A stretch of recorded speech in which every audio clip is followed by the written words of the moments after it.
58-year-old Sharman Stock woke up early on Easter Sunday, April 16, 2006. She was sure she heard the sound of raindrops on the roof of her two-story white farmhouse.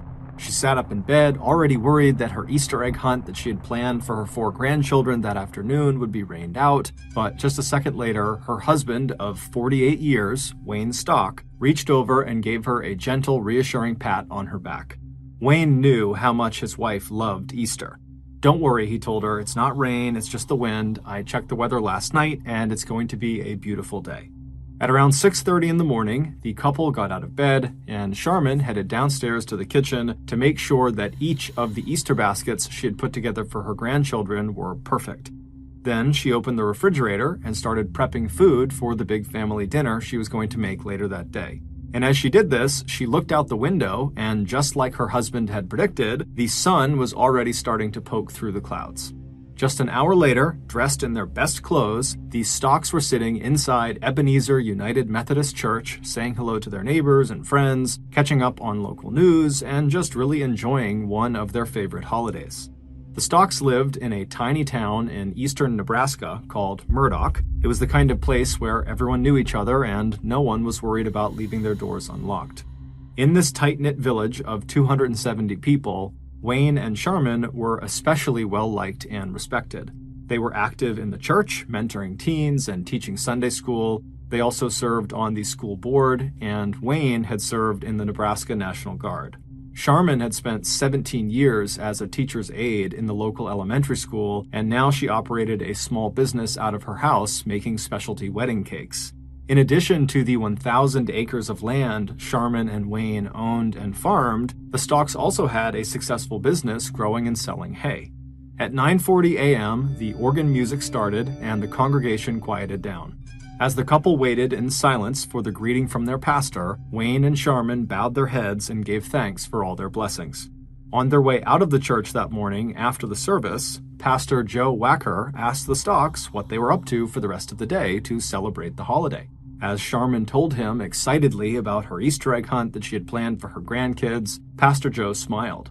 People like Sharman and Wayne were the glue that held their families and communities together. And in a few hours, under a partly sunny sky, Wayne and Sharman were out in the backyard of their home, chatting with their married children and in-laws, and watching their 4 grandkids look along the edge of the barn for the brightly colored eggs that Sharman had hidden as soon as she had gotten home from church. Andrew Stock, the son who would one day take over the family hay business, was spending Easter with his fiance's family. But he had told his parents that he would be by their place that evening to pick up his dog. Andrew had just gotten a new puppy, and that morning he had dropped it off with his parents so that they could look after it for the day. So at around 8 p.m. that night, just as the Stocks had put away the last dinner dishes and picked up the house, they heard the sound of Andrew's truck in their driveway. It had turned into such a beautiful and clear and mild evening that the 3 of them decided to just stay outside on the back deck and chat for a bit. Sharman told Andrew all about the Easter egg hunt and how much the grandkids loved it. Then Andrew and his dad spent a few minutes chatting about hay prices and what needed to be done around the farm. Andrew told his father that he'd be back over the next morning to work in their hay office, and then Andrew picked up his tired puppy that had fallen asleep in the kitchen. He got back into his truck, he waved to his parents, and then he headed back down their driveway to the main road. As he looked in his rearview mirror, he saw his mom and dad turn towards their front door, take each other's hands, and step back inside of their house.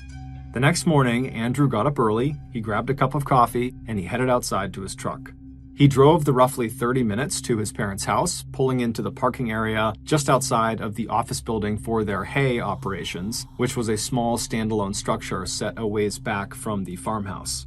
His mom and dad were both early risers, and his dad liked to get started on his chores right after breakfast. So as Andrew walked toward the hay office, he thought it was odd when he glanced over in the direction of the farmhouse and saw his father's truck still parked outside where he had left it the night before. So before going into the office to start his day, Andrew decided to go check the garage that was near the hay office and see if maybe his dad had just decided that morning to drive his wife's car instead of his own truck. But when Andrew went inside the garage, his mom's car was still there. Andrew suddenly felt like maybe something was wrong. The quickest way to get in touch with his parents from where he was just to call them on the office phone rather than walk or drive all the way across the property to the farmhouse. So quickly, Andrew left the garage and went into the Hay office building and picked up the phone to dial their number. However, when he put the phone to his ear, his sense of worry rapidly turned into alarm because there was no dial tone coming out of the phone. It was disconnected. And Andrew could not think of a single reason why his parents would have disconnected their landline. It made no sense. So Andrew, now panicking, rushed out of the office, hopped in his truck, and sped across the big property to his parents' farmhouse. At 2 minutes before 9 a.m., Andrew knocked loudly on his parents' side door. When he didn't hear anything, he turned the knob and discovered that the door was unlocked. He stepped inside and immediately called out to his parents, but the house was quiet. And the kitchen, where he could always find his mom and a fresh pot of coffee, was empty. Andrew began to pray out loud that his parents would be okay as he walked from the kitchen toward the stairs that would lead to the second floor. As he walked up the stairs, he did what he'd done since he was a child. Without thinking, he dragged his right hand along the wall. And as he did, he felt something a little bit rough under his fingertips. When he turned to see what it was, he saw dark red smears and little red spots all over the wallpaper. And when he got to the top of the stairs and could see into the second floor hallway and master bedroom just beyond, Andrew saw something that would haunt him for the rest of his life. Andrew turned around and ran back down the stairs out to his pickup truck, where he frantically grabbed his cell phone and dialed 911. 12 minutes later, the ambulance arrived. The medics pushed past Andrew and they went into his parents' house and headed up the stairs. When they reached the top, where Andrew had been standing 15 minutes earlier, they found Andrew's father, Wayne, lying in a pool of congealed blood. Just beyond Wayne, through the open master bedroom door, the medics could see another body. It was Wayne's wife and Andrew's mother, Charmin. She was lying on her back on the floor next to the bed. Her legs were outstretched towards the door, and a telephone receiver was still in her hand, like she had been trying to place a call when she died. Although the medics sprang into action looking for any signs of life on either of them, they knew their attempts were futile. It was immediately clear to them, as it had been to Andrew, that Wayne and Charmin were both dead. By the time police arrived, just 8 minutes after the ambulance had pulled up to the house, Andrew was on the phone with his brother and sister, telling them that something horrible had happened to their parents, and they needed to get out to the farmhouse as fast as they could.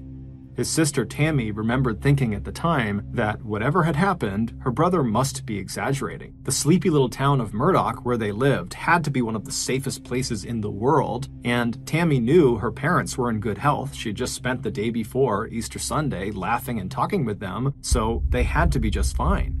But as she left work and climbed into her car, Tammy found herself repeating a prayer over and over again. The good Lord protects us. The good Lord protects us. But only a few minutes later, she would arrive at the farmhouse and would learn that both of her parents had been murdered. Tammy and her two siblings, Andrew and Steve, weren't the only people who were shocked and horrified by what had happened to Wayne and Charmin Stock. Local police had never seen anything like the grisly crime scene they discovered inside the farmhouse, and as word spread throughout Murdoch, the Stock's neighbors and friends also reacted with total disbelief. The investigation into the murders was immediately assigned to the local sheriff's office, but the sheriff knew he did not have the manpower or the experience to deal with this kind of a crime. So before he even left the crime scene that day, he called the state police and the nearest Nebraska Crime Scene Investigation Unit and asked them for help. Both organizations agreed and promised to have some of their people in Murdoch within the hour. The commander of the Crime Scene Investigation Unit was a man named David Kafode, a criminal profiler and legendary crime scene investigator who had a reputation for finding forensic evidence that everyone else had overlooked. While investigators from the sheriff's office started to conduct interviews with friends and family of Wayne and Charmin, David walked into the Stocks farmhouse for the first time. After examining the crime scene and looking at the few pieces of evidence police had collected, which included a few firearm shell casings, a red and silver marijuana pipe, and a small LED flashlight, David Kafode quickly reached two conclusions. The first was that the attack must have been personal, that the attackers knew the Stocks. He based this largely on the fact that violent crime was so rare in Murdoch. Also, the farmhouse did not appear to have been ransacked, which made it highly unlikely that it was a robbery gone wrong. The second conclusion David came to was that there likely had been two killers. He based this on a host of factors, including the positioning of the bodies and the blood spatter on the walls. On his way off the property, David told the state and local police that he believed this was a revenge killing carried out by two young men. He told the investigators that they should be looking for men who had a grudge against Wayne or Sharman or both, or who were at or near the Stock property in the last 24 hours. Since Andrew Stock had been the last person to see his parents alive, police quickly brought him in for questioning. But after only a few hours, they could tell he was not involved. There was absolutely no history of any trouble between him and his parents, and there was no financial motive since Andrew was already in line to inherit the family hay business. But police could not say the same thing for another member of the Stock family, Andrew's cousin, 28-year-old Matt Livers, who was the son of Wayne Stock's brother.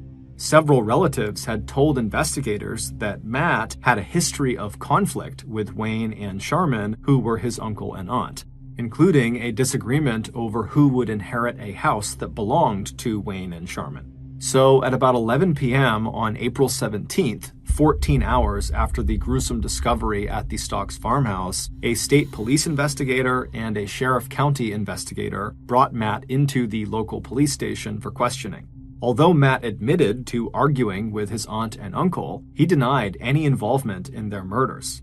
4 hours later, when the police had not been able to find anything that connected Matt to the crime, he was allowed to return to the house he shared with his girlfriend in nearby Lincoln, Nebraska.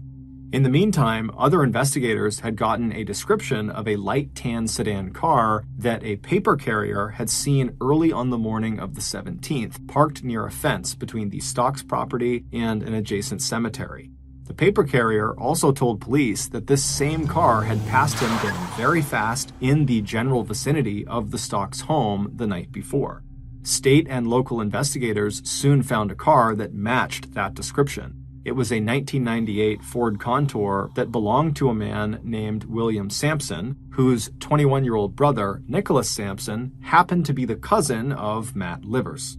On April 20th, 3 days after the killings, the Crime Scene Investigation Unit conducted a thorough examination of the Ford Contour. Although they did not find any physical or forensic evidence that linked the car to the Stock murders, they did discover that the car had recently been thoroughly cleaned and wiped down. So even without hard evidence, the fact that officers could draw a connection between a potentially suspicious vehicle and Matt Livers, and that Matt was the only suspect police could identify who had a personal motive for hurting Wayne and Sharman, investigators tightened their focus on Matt. They kept him under surveillance, they examined the trash he removed from his home, and they questioned his friends and his coworkers. Then, on the morning of Tuesday, April 25th, which was 8 days after the Stocks had been killed, investigators brought Matt Livers into the station where they gave him a lie detector test.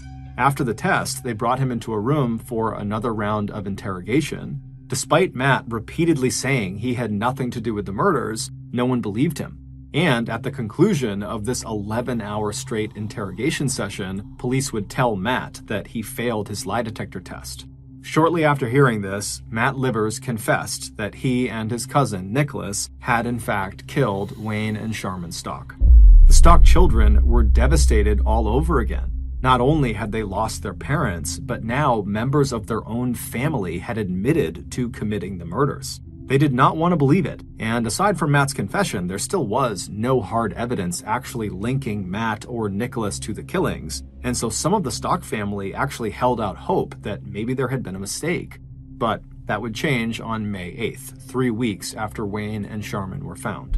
Known for his thoroughness, the legendary crime scene investigator David Caffode ordered a second examination of the inside of the Ford Contour. And this time, he conducted the search himself. After going over the car interior 1 inch at a time, David discovered a single speck of blood underneath the dashboard. DNA testing showed that the blood belonged to Wayne Stock. This was the official nail in the coffin for Matt and his cousin Nicholas. They were both promptly charged with murder and sent to jail to await trial. While the residents of Murdoch breathed a sigh of relief knowing the killers were now behind bars, the police announced publicly that the bloody crime that had sent fear and shockwaves through the town and that had made headlines in the national press had been solved and the case was closed. Or rather, it would have been closed if it hadn't been for a single question raised by a young investigator named Christine Gabig, who worked in the sheriff's crime lab that had analyzed the evidence collected at the scene of the Stock murders.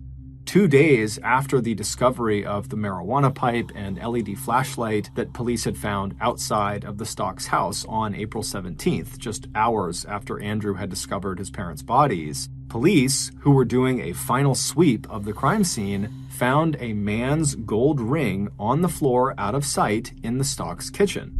The ring did not belong to either Wayne or Sharman, but the team investigating the murders did not think the ring could be connected to their case. They decided it was more likely that the ring had just been dropped in the kitchen sometime in the past by any number of visitors or family members, and no one had found it until now.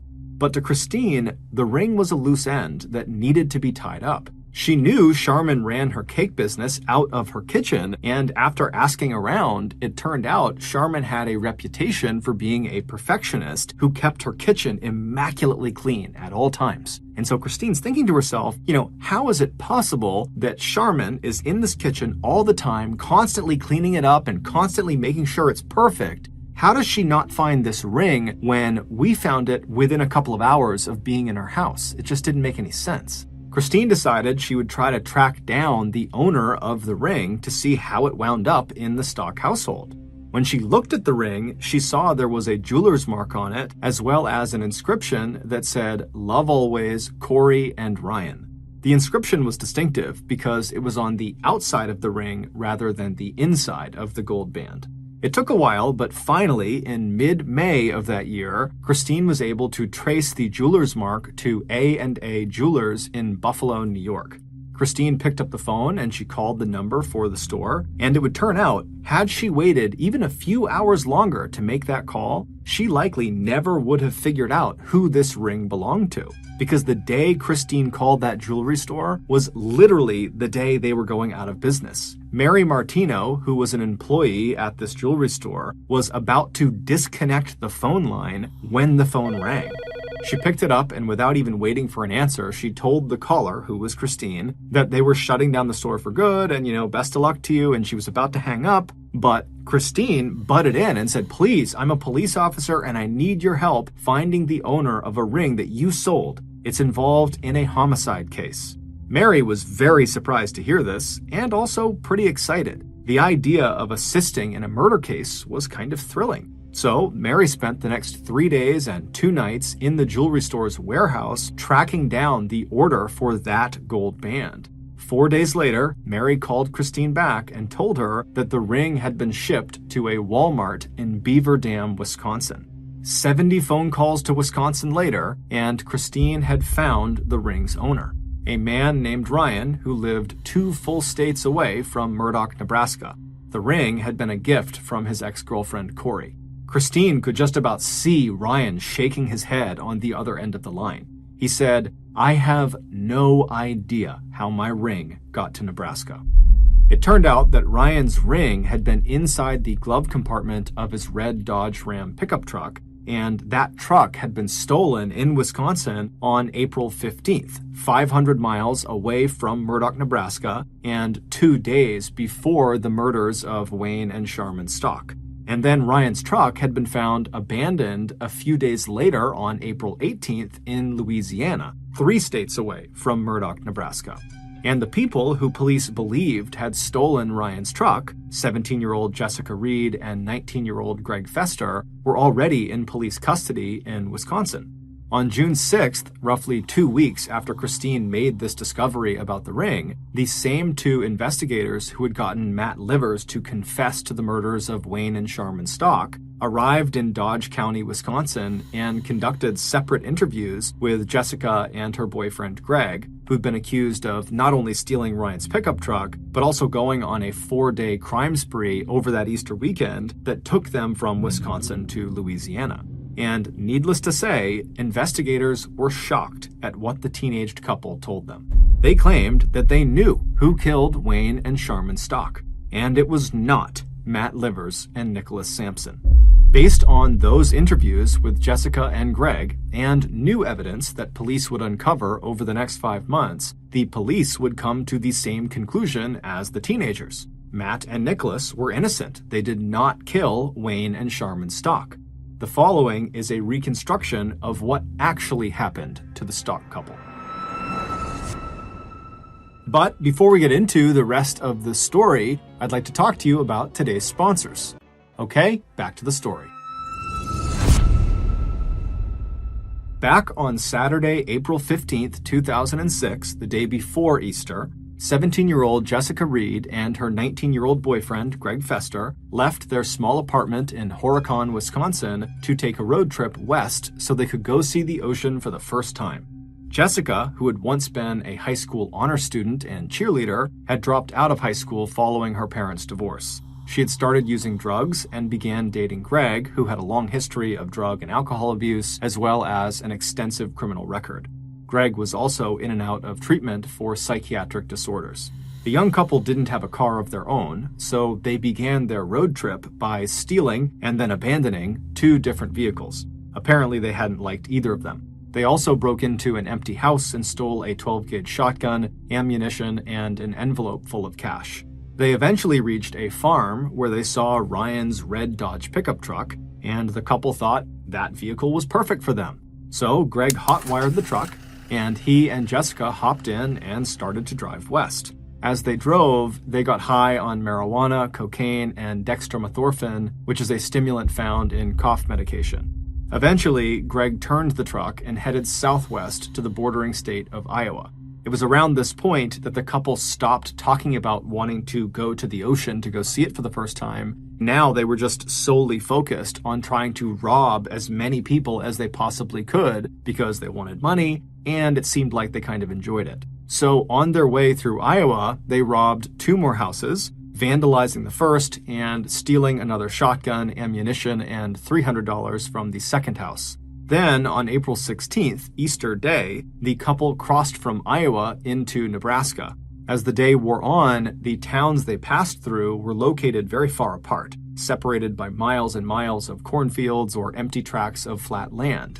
At this point, they started arguing about what houses they should rob next. Jessica thought they should just take the next thing that comes along because of how far apart everything was. But Greg, who was starting to feel jumpy and irritable as he came down from his massive cough medication high, rejected all of Jessica's suggestions. Feeling annoyed, Jessica just started to ignore him. Jessica had already searched the glove compartment of this truck for money when they first got in, and she hadn't found any. But now that she was bored and kind of angry with Greg, she just reached down and opened the glove compartment again to see if, maybe she had missed something. Feeling around in the back of this glove compartment, Jessica found a man's gold ring with an inscription on the outside of the band that read, "Love always, Corey and Ryan."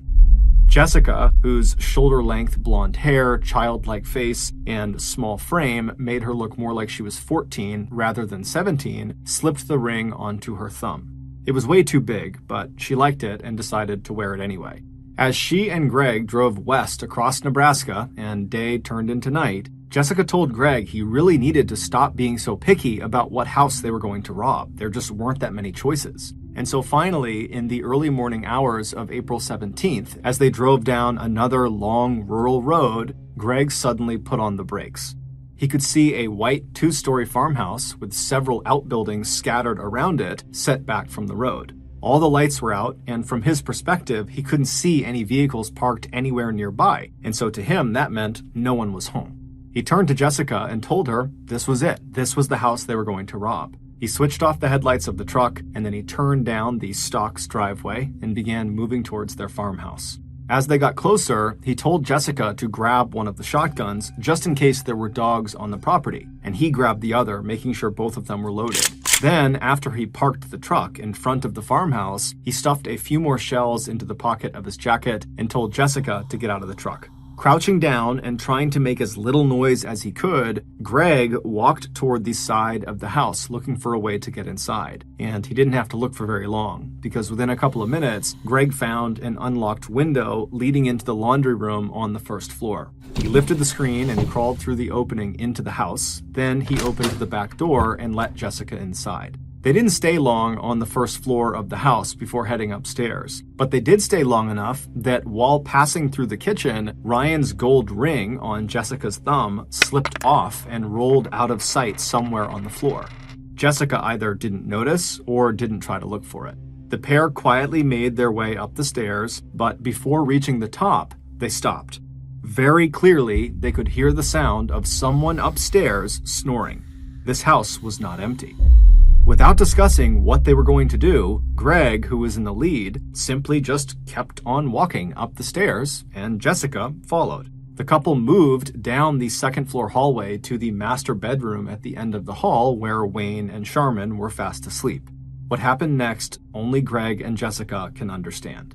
Greg pushed open the master bedroom door and made no attempt at concealment. Instead, he reached out and flipped the switch on the wall, flooding the bedroom with light. The sound of the door opening and the sudden brightness caused Wayne to wake up, completely alert, his adrenaline flowing even though he had not consciously processed the threat that he and his wife were now facing. Wayne, who was this very stocky and strong-looking guy, began violently trying to rip his covers off so he could get up and confront these people that were in the room with him. And so as Wayne is doing this, Jessica screams at Greg, "Do something!" As Wayne stood up on the bedroom floor, Greg raised his 12-gauge shotgun and he fired a shot into Wayne's kneecap. Even though Wayne's knee was destroyed with bits of bone and flesh poking out of this huge hole where the shot had passed through, Wayne dove toward Greg, shouting as he tried to grab the gun out of Greg's hands. The struggle took them out of the bedroom and into the hallway where Jessica had retreated to, and as the two men wrestled on the ground,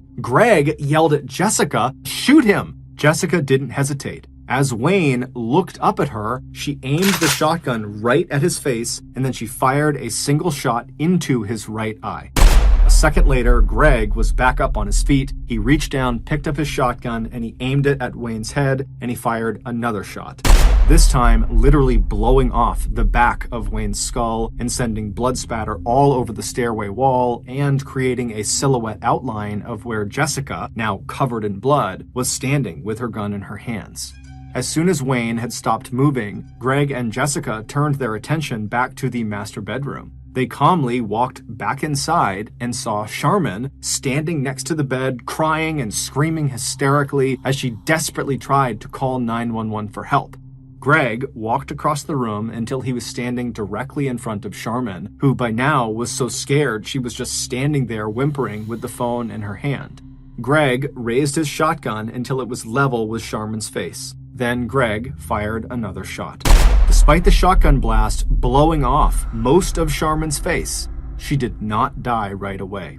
As Jessica and Greg turned to leave the master bedroom and head back downstairs, Sharman let out a single piercing scream of pure agony that echoed through the house. Covered in blood, with that scream still ringing in their ears, Jessica and Greg stumbled back outside, dropping ammo and shell casings, along with an LED flashlight onto the driveway as they headed for the truck. When they pulled open the doors to the vehicle and clambered inside, their red and silver marijuana pipe rolled off the seat onto the driveway. Greg gunned the engine, and the Dodge Ram pickup truck went speeding away from the Stocks farmhouse. After hearing Jessica's stunning confession that she and her boyfriend, not Matt Livers and Nicholas Sampson, had committed those heinous murders, law enforcement officers in Wisconsin soon discovered more evidence in Jessica's home that linked the teenage lovers to the Stock murders. One piece of evidence was Jessica's journal. On April 22nd, 5 days after she and Greg had killed the Stocks, Jessica had made this entry in her diary. "I killed someone. He was older. I loved it. I wish I could do it all the time. If Greg doesn't watch it, I'm going to leave one day and go do it myself." Police also discovered a letter Jessica had written and left for Greg at their apartment. It was folded up in a cigarette box that also contained a spent 12-gauge shell casing from the murders. In the letter, she wrote, "And this bullet, well, Bunny, it's the only thing left. and I loved it, but that's something we will talk about one day. But even after Jessica and Greg had confessed to the murders, and even though investigators from Wisconsin as well as Nebraska now had a treasure trove of evidence linking the teenagers to the crime, Matt Livers and his cousin Nicholas Sampson still remained incarcerated.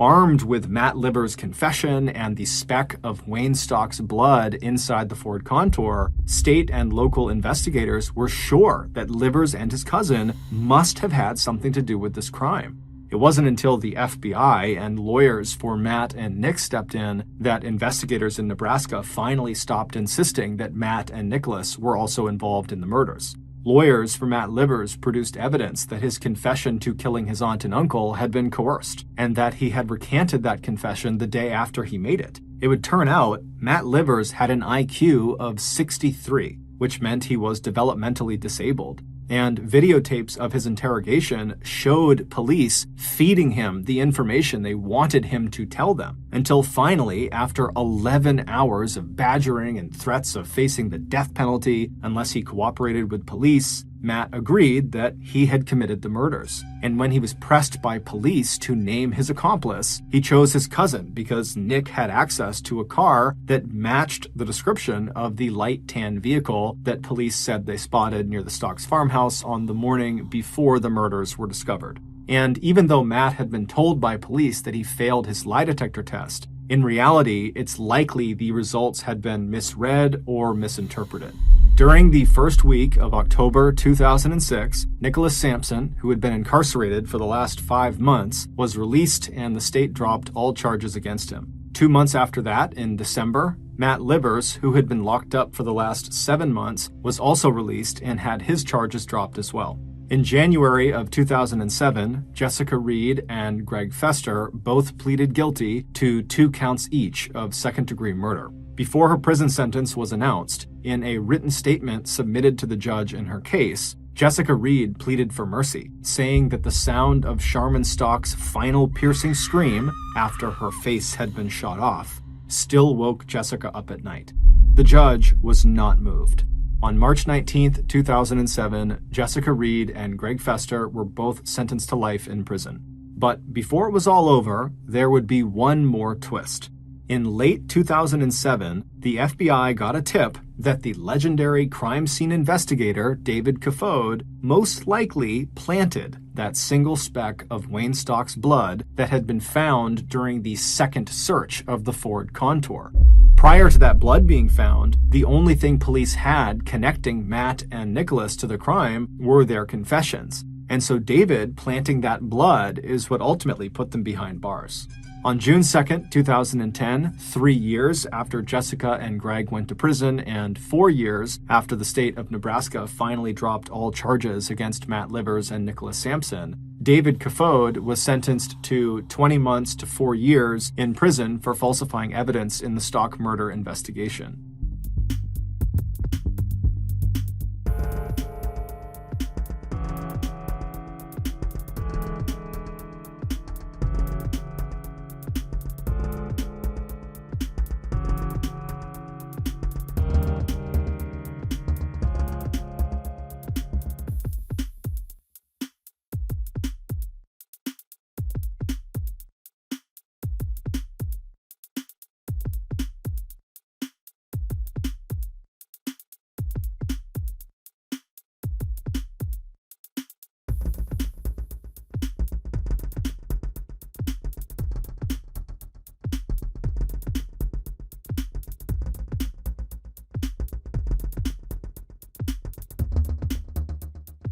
And in October 2013, faced with civil lawsuits filed by Matt Livers and Nicholas Sampson, the state of Nebraska awarded a $2.5 million settlement to be split between the two men in compensation for their treatment at the hands of Cass County law enforcement officers during the investigation of the Stock murders.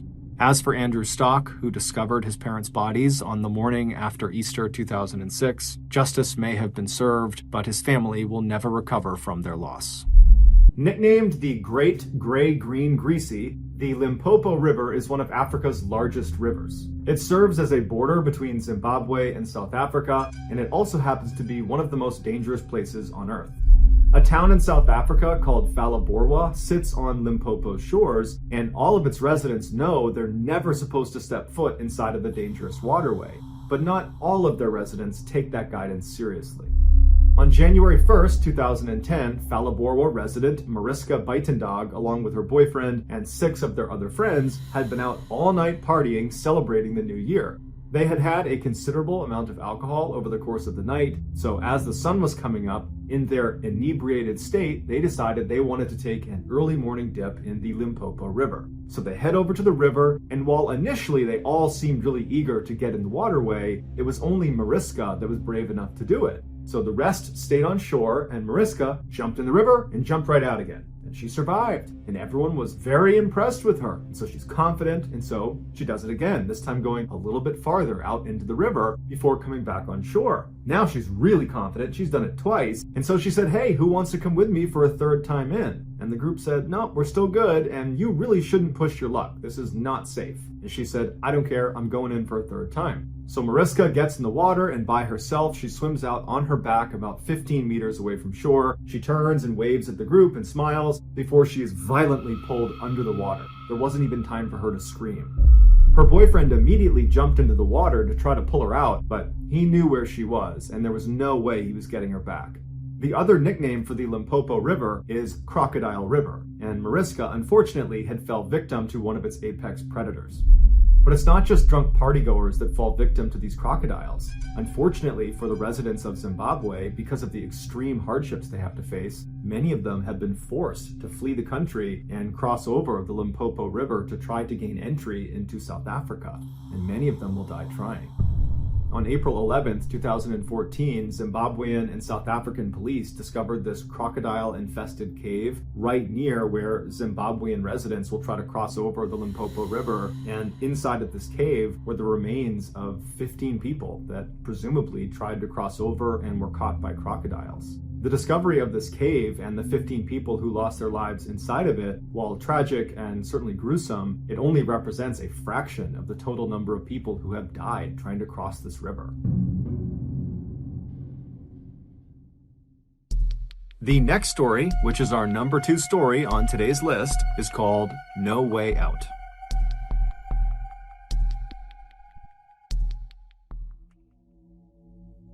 In 1986, 35 million Americans went to see the brand new movie Crocodile Dundee, which was a comedy that starred this very capable and rugged Australian crocodile hunter who goes to New York City. One of the 35 million Americans who saw this film was a 24-year-old model from Virginia named Ginger Meadows. And after seeing this film, Ginger felt inspired to actually go to Australia to see it for herself because it looked so amazing in this movie. So a couple of months later, in March of 1987, Ginger, by herself, hops on a plane and flies to Perth, which is a major city in Western Australia. And her plan was she would land in Australia and then work odd jobs to make a little bit of cash, and then use that cash to fund her travels all over the country. And then at some point, after she was tired of doing that, she would head back to the United States. So she lands in Perth, and immediately she sees her first opportunity to make some money. There had been this huge sailing competition in the city leading up to the weekend she arrived there, and so she saw all these luxury yachts anchored at all these docks along the coastline, and Ginger's thinking to herself, you know, these huge ships, they have crews that work on them basically full-time. Maybe one of these boats could use an extra set of hands. And so Ginger, who was very friendly and outgoing, she went right down to one of these docks, and she stopped in front of the very first yacht she saw, which was this huge luxury 100-foot yacht, and she introduced herself to the captain of this boat, and she said, "Hey, you know, can I hitch a ride with you guys to the next place you're going, and in exchange, I'll work for you." And as it happened, the captain was actually looking for another crew member to assist their chef. And so he said, "Okay, well, can you cook?" And Ginger said, "Yeah, I'm a great cook." And he said, "Okay, well, you're hired. You can be the chef's assistant." And so Ginger, she climbs on board and she meets the rest of the 5 other crew members, including the chef who she'd be working with. And the chef's name was Jane, and those two would become very close. And then shortly after Ginger had come aboard, the captain cast off their lines and they headed out to sea. Their next stop was going to be New Guinea, which was roughly 14 days of travel away. After about a week at sea, the captain realized they were dangerously low on fresh water, and so he decided to take a detour and turn east and head inland along this river system that would bring them to this large freshwater pool, which he also knew had this huge waterfall that dumped down into it. And so he figured they could go right underneath this waterfall and fill up their jugs with all this fresh water and then head back out and they'd be good. So on the morning of March 29th, the captain anchored the yacht out at sea near the mouth of this river system, and then he lowered the yacht's dinghy, which is a smaller, more agile boat. And once that was in the water, he, Ginger, Jane, and the rest of the crew, they hop in this dinghy along with all these large empty water jugs, and they begin making their way towards this river. And so they're traveling up this river for a little while, and then finally they get to this huge freshwater pool, and right in front of them is this amazing waterfall, and everybody is just totally awestruck by this waterfall. It's like a gem in the middle of nowhere because they're in very rugged Australia at this point. And so the captain, he brings the dinghy right near the base of the waterfall, and one by one they hold up their water jugs and they fill them with fresh water, and then they're about to turn and go back out to sea and get back on their yacht when the captain thinks to himself, you know what, we've been at sea for 7 days straight, it's been very monotonous, maybe it would be a good thing to stick around here for a little bit longer and maybe even hike up to the top of this waterfall and enjoy the view and kind of enjoy the scenery before we head back out to sea. And so he says to his crew, hey, do you guys want to go to the top of this waterfall? And everyone agrees it's a great idea, with the exception of Jane. She did not feel like hiking to the top of this waterfall. She said she would stay down in the dinghy and wait for them. Now, this pool is basically surrounded on all sides by just pure cliff face. There really is no place to land this dinghy. There's no flat surfaces. You basically have cliffs that go directly into water, and then also you have the river that feeds back out to the ocean. So the captain brings the dinghy right up against the cliff face right next to this waterfall, and he and Ginger and the other crew members not named Jane climb out of the dinghy onto this cliff face, and they begin climbing, literally climbing up this wall towards the top of the waterfall. Now, everyone was able to do it except for Ginger. She kept slipping on the rocks. It was very steep. It seemed kind of dangerous. And so at some point, she abandons the idea and goes back down to the dinghy with Jane, and the captain and the rest of the crew, they continue up towards the top. And so as Ginger and Jane are sitting in the dinghy watching the other crew members making their way up, they start feeling a little bit left out, and they're like, you know what? Let's try to find an alternate way up to the top of this waterfall. And so they begin scanning out across this pool at the other cliffs kind of surrounding it, and it looked like on the very other side of the pool, there was a less severe cliff face that maybe they would have an easier time climbing up. And so the two women, they jump into the murky brown water and begin swimming directly across this pool towards this other cliff. And when they make it about a third of the way, Jane suddenly stops, and Ginger notices and turns around and looks at Jane, and she's like, what's going on? And Jane would tell her, you know, something just feels off. This doesn't feel right. Let's go back to the dinghy. Let's just forget about this. But Ginger is like, come on, we're so close. Let's just keep going. It'll be awesome once we get to the top of this waterfall. And so Jane, she's totally hesitant, but she says, okay, fine. And they both continue to swim. And then all of a sudden, they hear their captain, who is now on top of the waterfall, screaming down to them to get out of the water right now. And they notice he is pointing down at the pool in a direction slightly away from where they were. And so they're looking up at him, and they're following his finger down to the part of the pool he's pointing at, and they see there is this tidal wave of water coming towards them. It is a 12-foot long saltwater crocodile that has noticed them, and it is charging straight at them. Now, Jane and Ginger knew they were too far away from the dinghy to be able to swim to it before this crocodile was going to reach them, and so their next best choice was just to turn and swim towards the nearest cliff face, because again, there is no place to get out of the water. There's only cliffs. And so they swim towards this cliff face, which is right on the edge of the bottom of the waterfall, and so water is landing on them, and they reach the cliff face, and they're trying to climb up and pull themselves out of the water, but there's nowhere to grab onto. It's all totally slick, there's no good handholds, and so all they have is this little ledge that is in the water that they're standing on, but they're still halfway into the water. And so after they struggle for a minute trying to pull themselves out of the water and they realize they can't do it, they both just turn around and they lock arms and they look out through the water that's falling down in front of them into the pool, and they see this crocodile has followed them and it is now stopped right on the other side of the water that's falling down, and it's just staring at them with its mouth wide open. And the two women are looking at it, they don't know what to do, and the captain and the other crew members, they see what's going on, and they're trying to climb down as fast as they possibly can to try to rescue them, but it's going to take several minutes at least before they get down to the dinghy. And so Jane and Ginger, they're totally aware of this, and they're just staring at this crocodile, screaming at it, trying to get it to go away. And at some point, the crocodile does just close its mouth and sink below the surface. But now they don't know where it is, and this causes Ginger to completely panic, and she lets go of Jane's arm and she dives into the water off to the right and attempts to swim away from the crocodile back over to the boat. But Ginger only made it 2 strokes before the crocodile suddenly re-emerged underneath her and grabbed her by the waist and pulled her under the water. Jane is just standing there watching all of this happen in front of her. She has no idea what to do. The crew is still not down in the dinghy, so she's totally stranded, and she's just staring at the area where Ginger has been pulled below the surface. And just seconds after she's been pulled under, the crocodile re-emerges with its head pointed towards Jane, and in its jaws is Ginger. And Ginger's got her arms up over her head, she's wide-eyed, and she's looking right at Jane. And Jane makes eye contact with her, but there's nothing she can do, and she just watched as Ginger again was pulled back under, and this time she did not come up again.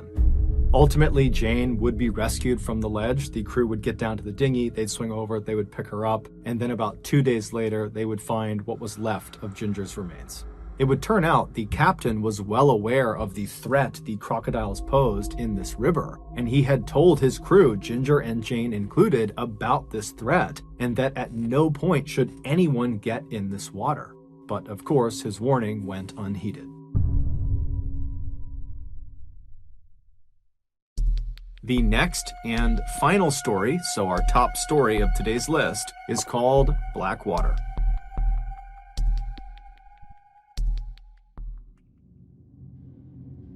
At 11:40 a.m. on December 21st, 2003, 3 young men who were longtime childhood friends hopped in a truck and began traveling south. They were 22-year-old Brett Mann and 19-year-olds Sean Blowers and Ashley McGuff. They lived in a coastal city called Darwin, which is actually the capital of the Northern Territory in Australia. The Northern Territory, also known as the Top End, is located in the central north of the continent. It is 6 times larger than the UK, but has 280 times less people living in it. Specifically, the UK is home to roughly 70 million people, whereas the Top End is home to only 250,000 people, and half of them live in Darwin. There are many reasons why the Top End is so underpopulated, ranging from politics to poor infrastructure, but the most obvious reason that so few people choose to live in this part of Australia is because it is wildly rugged and dangerous. It is scorchingly hot year-round, and the weather in general is just unbelievably unpredictable and violent. And as the old saying goes, all the animals there are trying to kill you and each other. But Brett, Sean, and Ashley had grown up in Darwin, and so they were accustomed to the hazards of living in the Top End, and so they weren't really concerned about them. What they were concerned with was finding things to do and not getting bored in the city. That particular day, in order to ward off boredom, the trio had decided they would head out to a salt flat that was located about 50 miles to the southwest of Darwin. It was this wide open plain that they could just race around on their quad bikes on. And so they loaded these quad bikes into their trailer, attached it to their truck, they hopped in their truck, and at 11:40 a.m., they started heading south out of Darwin. The first road they were on was this fairly desolate dirt road that wound around through the wilderness, and it passed by the iconic eucalyptus trees that are very well known in Australia. It passed by palm trees and giant termite mounds. And after driving on this dirt road for about 30 minutes, the trio passed by the Tumbling Waters Holiday Park, which is a vacation resort for adventurous families. And then beyond this park, there really was no more civilization. They were headed right into the outback of Australia. And so this was kind of like the last mark of civilization. And so the trio, they drive for another 30 minutes past the park. And at some point, all of the trees on either side of the road start getting more and more dense. until they begin kind of encroaching over the road as if it looks like you're driving directly through the heart of a jungle. And they would have recognized this change in scenery as meaning they were nearing the Finnis River, which was off to their right beyond all of the trees. So they couldn't see it, but they knew they were close. And the Finnis River was not a huge waterway. It was a 30-mile stretch that ran east to west through the top end. And what it was known for was being very brackish and dark. You could not see into this water more than maybe an inch or two, so it almost appeared black.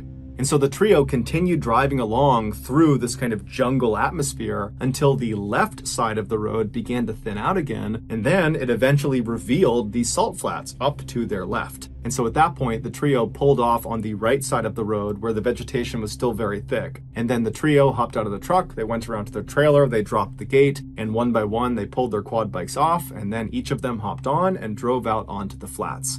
That day, the flats were actually very muddy because it had recently rained really heavy in that area. And so the trio spent just as much time racing each other on the flats as they did trying to drive close to each other and spray mud on each other. And so for hours, they were out there having a great time. And then at 4:30 p.m., they decided it was time to call it a day. And so they drove back over to the truck. They drove their quad bikes up onto the trailer. They locked it. And then they were about to get into the truck to head back home when one of them suggested, hey, let's head down to the water and rinse our clothes off and get all this mud off of us. Now, you need to understand, in the top end, the place you want to spend the least amount of time in is the water.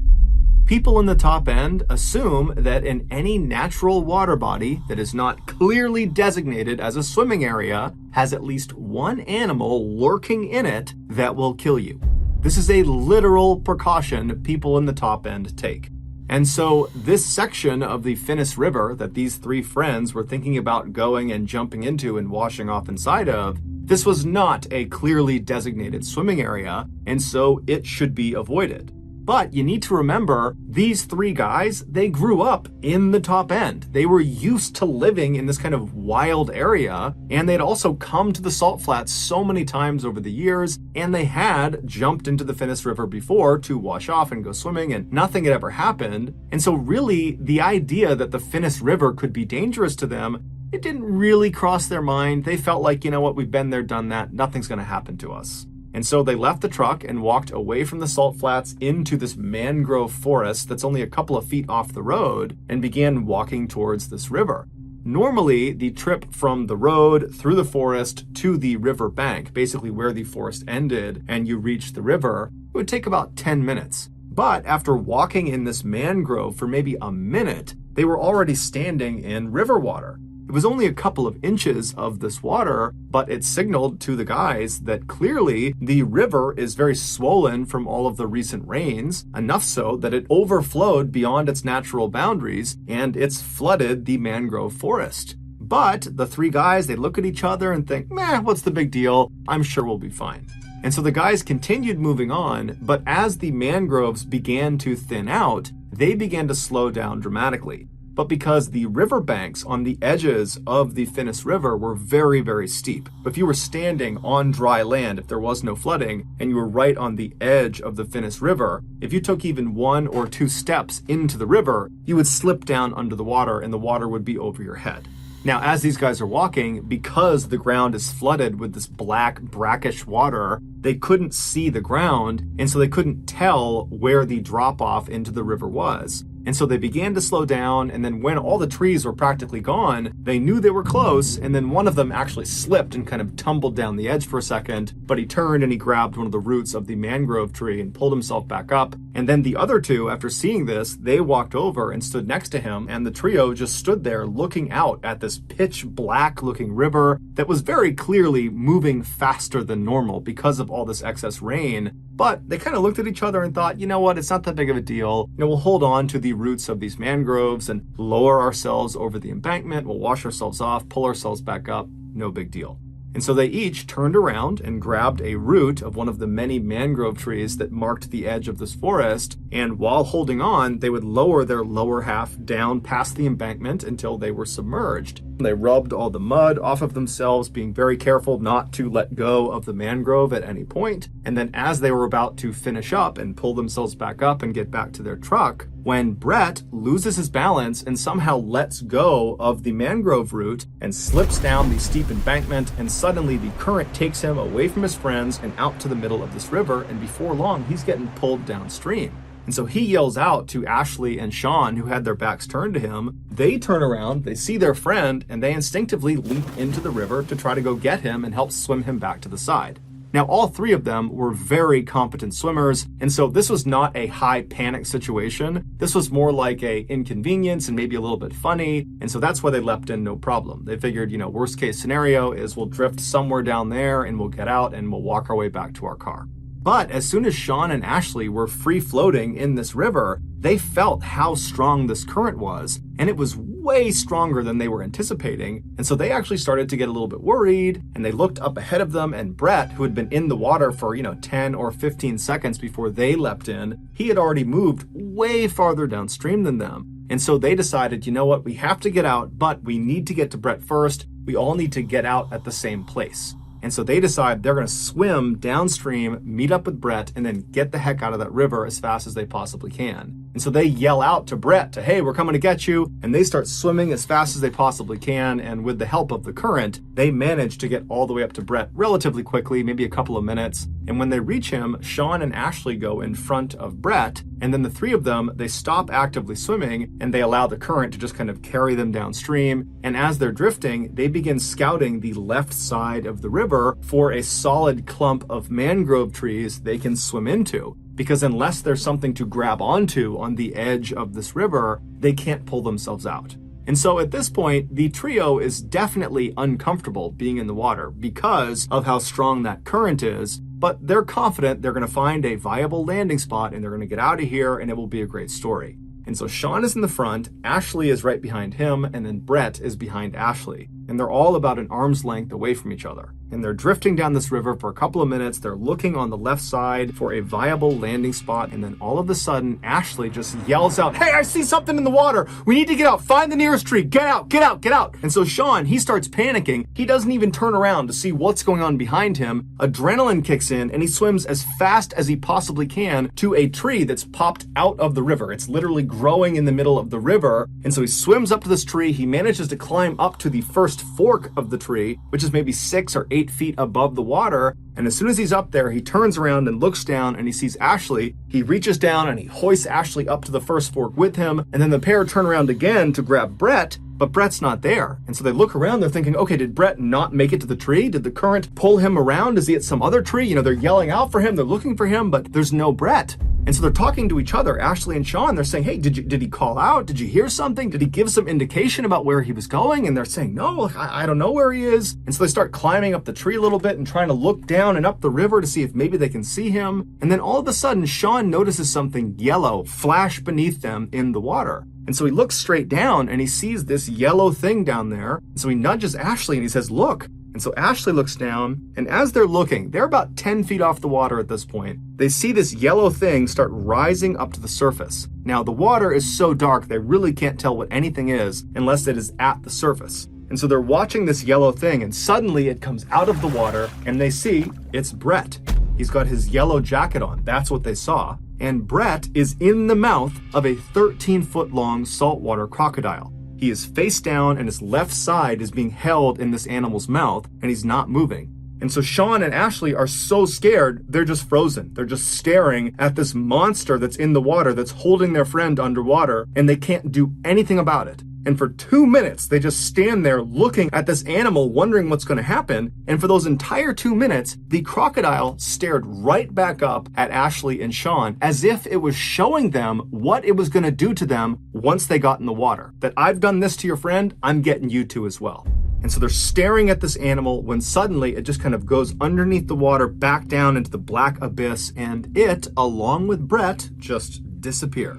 Ashley and Sean are so terrified that they can't even grieve for their friend. They can't feel sad for him. It's like they just go into survival mode. And without saying anything to each other, they just start climbing up this tree as fast and as far as they possibly can. And they only manage to get up maybe a couple more feet to 2 more branches. One's at about 10 or 12 feet off the water, and the other is at about 15 feet off the water. And so Sean makes it onto the lower branch, and then Ashley makes it onto the slightly higher branch. And then once they're situated on their branch and one arm is firmly wrapped around the trunk of the tree, they're able to kind of breathe for a second and take stock of their situation. And even though, of course, the elephant in the room here is that their friend was just eaten by a crocodile, but it's like they can't process that yet. Instead, they start talking about, okay, well, our families, they're going to recognize our absence and they're going to tell the police, and the police are going to launch a search and they're going to come find us. Both of them were confident, or they acted confident, that that was going to happen, but they also knew that there was no timeline for this. It could be hours or days until this actually happened. And so as these two teens are sitting on their branches, the reality of their situation really started to come crashing down on them. Because yeah, they're safe in this tree, but how long can they possibly stay in this tree for? I mean, eventually they're going to need to fall asleep. And if they fall asleep, are they going to fall out of the tree and land in the water with this crocodile? I mean, they just didn't know how this was going to turn out. And so as the two began comforting each other, reassuring each other that, oh no, it's going to be just fine. Someone's going to find us tonight or tomorrow. We'll be just fine. As they're doing that, Ashley suddenly stops talking to Sean and just looks straight down. And so Sean realizes what Ashley's doing, and he matches his gaze and he looks straight down, and at the base of their tree in that black water is the 13-foot long saltwater crocodile. It's back, and it no longer has Brett in its mouth. They have no idea where Brett is. He's just gone. Saltwater crocodiles are considered the most aggressive and dangerous crocodiles in the world, and they are one of only 2 crocodile species that will actively hunt humans when given a chance. And so these two teens are helpless in this tree. All they have is some separation from the black water and this animal down below. And so they just find themselves staring straight down at this crocodile. And in turn, this crocodile just stares right back up at them. It's very clearly waiting for them. It wants them to come out of the tree so it can eat them. And so the crocodile just continuously repositions itself all around the tree. It's just keeping the top of its head out of the water so its eyes can look up at them. And so the teens are just praying that at some point it will grow tired of them and will leave. And after several hours, right as the sun is about to set, this crocodile does seem to give up on them, and it drifts under the water and disappears.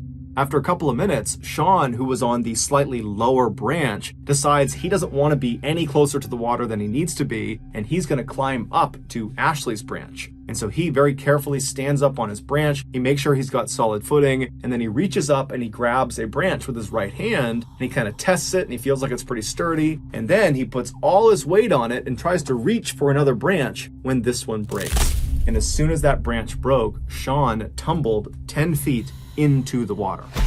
So he hits the water, he goes all the way under, he sinks a few feet under, and immediately he's turned around and he's trying to swim as fast as he can to the surface, and he's just expecting at any moment this crocodile is going to bite him. He gets to the surface and he looks around. It's a little bit dark, but he can immediately see his tree, and he realizes the current has pulled him away from his tree. And so in a panic, he starts swimming and kicking his legs as hard as he possibly can to get back to this tree. And he knows the whole time he's kicking his legs, he's just attracting the attention of this crocodile, but he's got nothing else he can do. He's got no other tree he can reasonably get to that will provide safety from this animal. And so with every ounce of energy he's got, he kicks and swims, and finally he manages to grab a root of this tree that his friend is still inside of, and he begins pulling himself with his lower half still submerged in the water. And so as he's dragging himself towards the trunk of this tree, he's just waiting for this crocodile to bite down on his legs. And finally he gets to the trunk of the tree and he's able to pull his body out of the water, and he clambers up to that original branch he was on. And then he and Ashley work to get him up to Ashley's branch. And as soon as he sits down next to Ashley and he's secure, they both look down, and just a little ways away from the tree, basically in the area where Sean had just landed in the water, they see with the little light that is left, this crocodile swimming right back over to the tree, and it camps out right underneath. Sean had gotten out just in time.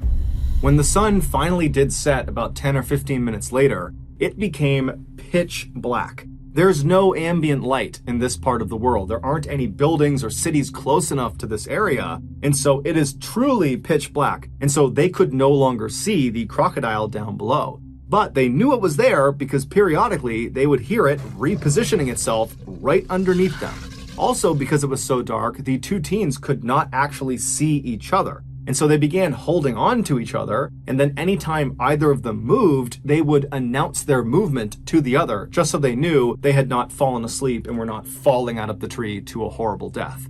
And so a few hours went by like this, where it was silence with the exception of the sounds of this crocodile repositioning itself periodically.